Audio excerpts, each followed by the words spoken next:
Assembly హాల్లో వీడియోలపై speaker గడ్డం Prasad serious అయ్యారు. వీడియో మార్ఫింగ్లపై చర్యలు ఉంటాయని వార్నింగ్ ఇచ్చారు. అసెంబ్లీ లైవ్ వీడియోలను కూడా మార్ఫింగ్ చేస్తున్నారని విమర్శించారు శాసనసభ వ్యవహారాల మంత్రి శ్రీధర్ బాబు. వీడియోలు మార్ఫింగ్ చేసే వారిపై కఠిన చర్యలు తీసుకోవాలని స్పీకర్ను కోరారు. మంత్రి సీతక్కపై సోషల్ మీడియాలో అభ్యంతరకర వీడియోలు సర్క్యులేట్ చేస్తున్నారని ఆగ్రహం వ్యక్తం చేశారు. దీనిపై స్పందించిన స్పీకర్ ప్రసాద్ కుమార్ వీడియోలు మార్ఫింగ్ చేసే వారిపై కఠినంగా వ్యవహరిస్తామన్నారు. అసెంబ్లీ ప్రాంగణంలో కానీ అసెంబ్లీ హాల్లో కానీ వీడియోస్ మార్పింగ్ చేసి ప్రసారాలు చేయడంపై చాలా సీరియస్గా ఎగ్జామిన్ చేసి తగిన నిర్ణయం కఠినంగా తీసుకుంటామని ఈ సభాముఖంగా తెలియజేస్తాం.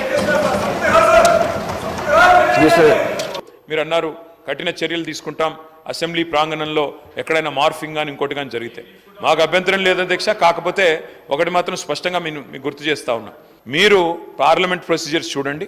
పార్లమెంట్లో ఉత్తమ్ కుమార్ రెడ్డి గారిని అడగండి, లేదా అక్కడ పనిచేసిన వెంకటరెడ్డి గారిని అడగండి, ప్రభాకర్ రెడ్డి గారిని అడగండి, ఇతర సభ్యులను కూడా అడగండి.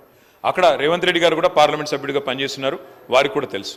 అక్కడ సభ్యులు వీడియోలు కూడా తీస్తున్నారు, ఫోటోలు కూడా తీస్తున్నారు లోపల నుంచి. ఎందుకంటే అక్కడ నిరసన చెప్పే హక్కు ఉన్నప్పటికీ అక్కడ ఉన్న ప్రభుత్వం, అక్కడ ఉన్న ప్రొసీజర్లో వాళ్ళు కంట్రోల్ చేస్తున్నారు. ప్రజాస్వామిక హక్కు ప్రతిపక్షాలది ఏదైతే ఉందో దాన్ని వాళ్ళు మొత్తంగా. కేటీఆర్ గారు 1 మినిట్.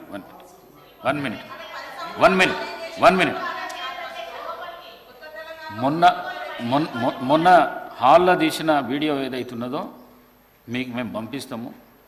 ఎంత దుర్మార్గపు చర్య, ఎంత దుశ్చర్యకు చర్య. ఈ సభ్య సమాజం తలదించుకునే విధంగా ఆ వీడియో ఉన్నది. ఆ వీడియోను పంపిస్తాం, మీరు చూసినాక మీరు మాట్లాడండి.